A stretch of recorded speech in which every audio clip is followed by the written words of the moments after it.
28. This is Fire Department Headquarters, 9 Metro Tech, Brooklyn, New York, room 4W15. Could we have the roll call of trustees, Lee? Mr. Antonio Rodriguez. Here. Mr.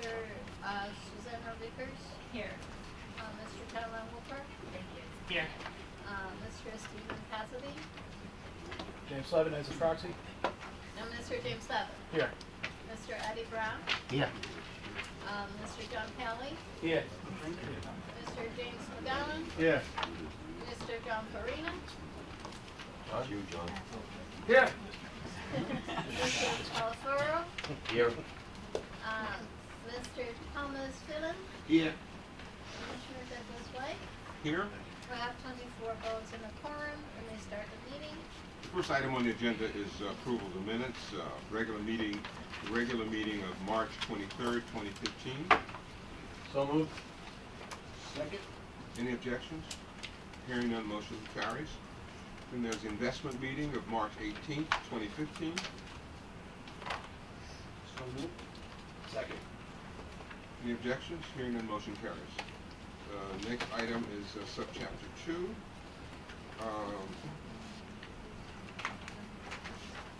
Yes, I'd like to introduce the newcomer from the Actuary's office, but I actually don't know his name. I haven't been introduced yet, so I'm going to ask. Oh, here we go. Anderson. Win. Quinn. Win? Quinn, yes. Quinn, sorry. Anthony Anderson Quinn. He's an actuarial specialist, and are we going to be seeing you at most of these meetings now? Here on behalf of John Gibb. We had to go to the audit committee meeting. Okay, so, okay. All right, everybody? Okay, item number A. The board is requested to adopt the actuary's recommendation for preliminary fiscal year 2016 employee contributions to the New York Fire Department Pension Fund. One second.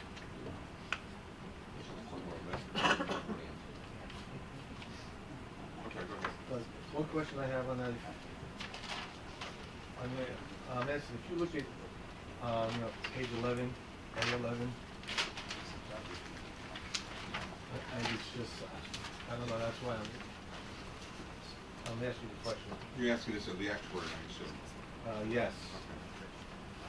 Letter C, it has the date, and then it says, XX, and then the 2. And if you turn the page over, it says, double X, okay, in the fiscal year. Why is it not filled in? I'm not authorized to discuss that. Or answer that question? Or answer that question, yes. If you'd like a response, please submit a formal request to John Gibb. No, I can't. So, at this meeting, we're asked to vote on this recommendation, and so trustee has a question about the methodology, I think, before you can, Yeah. Okay. can vote on it. So, Can you give maybe a general response Okay. that might delay some of the concerns? Well, there's a 1-year lag valuation, so so in this case, we're determining the preliminary fiscal year 2016 employer contribution. So because of 1-year lag valuation, we use the June 30th, 2014 valuation to determine the employer contribution 2 years later. How come the date isn't written on it? How come the year is not written in? It's Actually, it almost looks like it's like a rough draft. And then when we vote on it, who knows, maybe you could fill in whatever.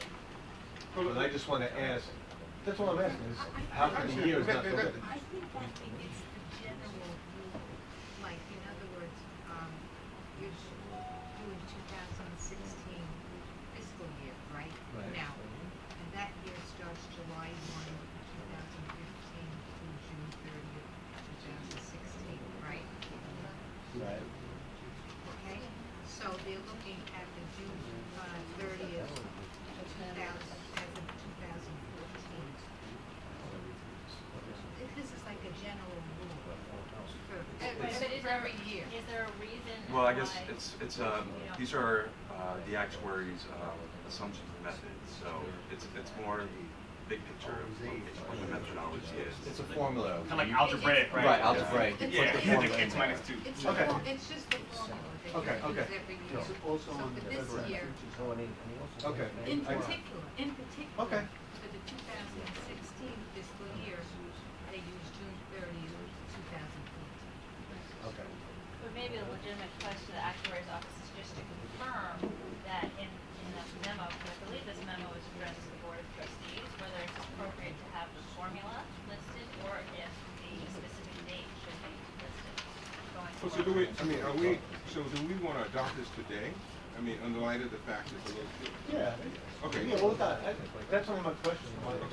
Okay, fine. That's what you deal with it. Was it done like this last year? It was. It's been carried over Okay. from year to year, so this is Got not it. anything that. Was it questioned last year, and did we ask to have the numbers put in, or not? I don't remember that we did. Is that your preference? To have it for each year? Or an explanation why it should be going forward.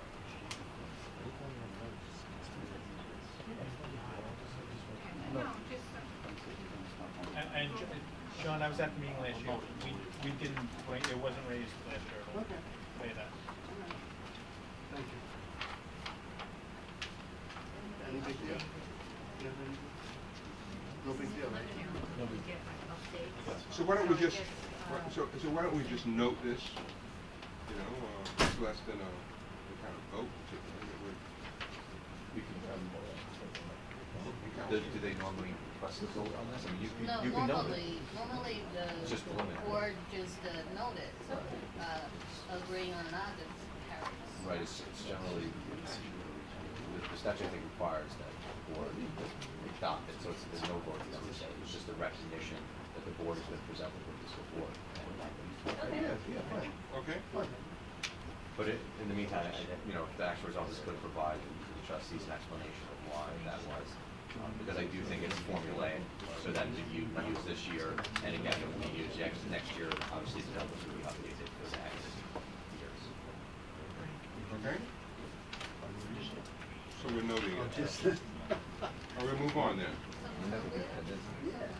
No, for the record. Okay. Let's notice for the record.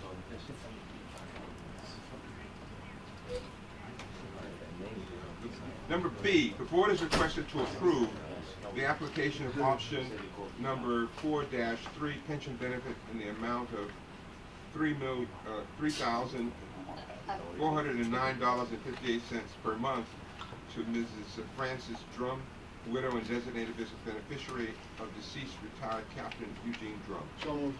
Second. Any objections? Hearing none, motion carries. C, the board is requested to approve refund of the annuity savings account excess to improve benefits plan members, 48 cases listed. So moved. Second. Any objections? Hearing none, motion carries.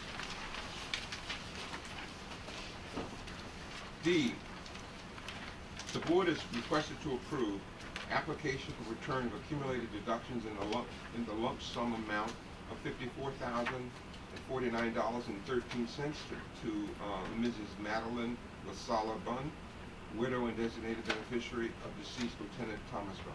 So moved. Second. Any objections? Hearing none, motion carries. E, the board is requested to approve application for the return of accumulated deductions in the lump sum amount of $27,024.57 to Mr. Thomas J. Bunn, son and designated beneficiary of deceased Lieutenant Thomas G. Bunn. So moved.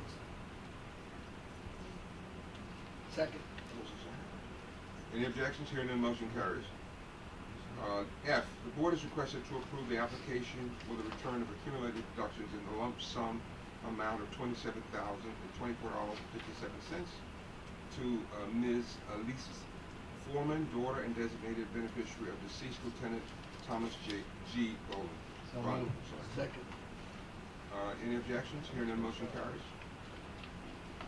G, the board is requested to approve the application for the return of accumulated deductions in the lump sum amount of $4,671.34 cents to Mrs. Lori Mazzo, widow and designated beneficiary of deceased Lieutenant Keith Wagler. So moved. Second. Any objections? Hearing none, motion carries. H, the board is requested to approve the application for the return of cumulative deductions in the lump sum amount of $4,671.33 to Ms. Jess Loughlin, son and designated beneficiary of deceased Lieutenant Keith Loughlin. So moved. Second. Any objections? Hearing none, motion carries. I, the board is requested to approve the accumulations for the return of accumulated deductions. The board is requested to approve application for the return of accumulated deductions / contributions due to resignation and termination. 4 cases listed. So moved. Second. Any objections? Hearing none, motion carries. J, the board is requested to approve the application for the return of increased take-home pay in the lump sum amount of $14,997.33 to Mrs. Lori Mazzo, widow and designated beneficiary of deceased Lieutenant Keith Wagler. So moved. Second. Any objections? Hearing none, motion carries. K, the board is requested to approve refund of contributions with interest paid into the contingency reserve fund for the purchase of Chapter 548 military